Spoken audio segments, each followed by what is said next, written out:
எனக்கு பிரியமான சகோதர சகோதரிகளே, இந்த நாள் வாக்குத்தத்த வசனங்கள் எரேமியா 1:9 படிக்கலாம். கர்த்தருடைய கரம் என்னை தொட்டு கர்த்தருடைய கரம் என் வாயை தொட்டு என் வார்த்தையை உன் வாயிலே வைக்கிறேன் அப்படின்னு சொல்கிறார். இந்த நாள் வசனம் என்ன சொல்லப்பட்டிருக்குது? இந்த நாள் அநேக சகோதர சகோதரிகளே, அநேக பிள்ளைகளே, வாலிப பசங்களே, வாலிப சகோதரிகளே, ஆண்டவர் என்ன பண்ணுறாரா? உங்களை தொடுறார். உங்களை என்ன சொல்லப்பட்டிருக்குது? கர்த்தருடைய கரம் என் வாயை தொட்டு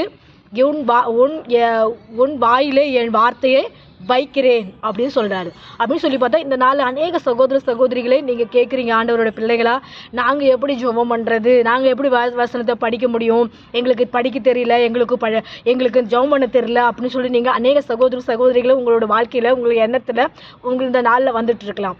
ஆண்டவர் சொல்கிறாரு, கர்த்தருடைய கரம் என் வாயை தொட்டு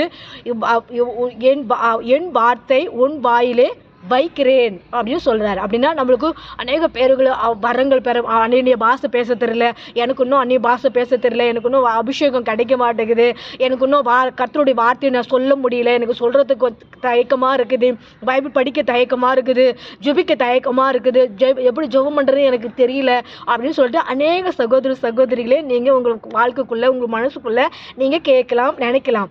ஆண்டவராய கர்த்தர் சொல்கிறாரு, இங்கே சொல்கிறப்பட என் கையை உன் வாயிலே நான் தொட்டு என் வார்த்தையை உன் வாயிலே நான் வைக்கிறேன்.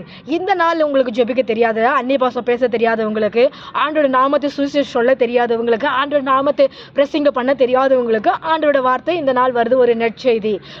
முதலாவது ஆண்டவர் உங்களுக்கு ஏதாவது சரீரத்தில் வியாதி இருந்தால் கூட ஆண்டவர் உங்களை டச் பண்ணுறாராம், ஆண்டவர் உங்களை தொடுறாராம். உடனே அவரோட வார்த்தை உங்களுக்கு என்ன பண்ணதான் சுகமாக்குறாராம். அப்படின்னு சொல்லி பார்த்தா உங்களுக்கு விடுதலை தருகிறான்னு சொல்லி பார்க்குறோம். இந்த எத்தனை வியாதியோடு நம்ம இருக்கிறோம். ஆண்டு சொல்கிறேன், இந்த நாள் என் கையை உண்மையில் வைக்கிறேன், நீ வியாதிலேருந்து சுகமாயிடுவார்.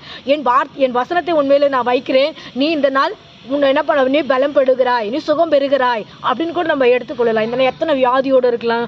ஆஸ்மா வியாதி, டிபி வியாதி, கேன்சர் வியாதி, பல வியாதிகள் அநேகமாக அந்த உலகத்தில் இருக்குது. அந்த வியாதியோடு நம்ம கஷ்டப்பட்டுக்கிட்டு இருக்கலாம்.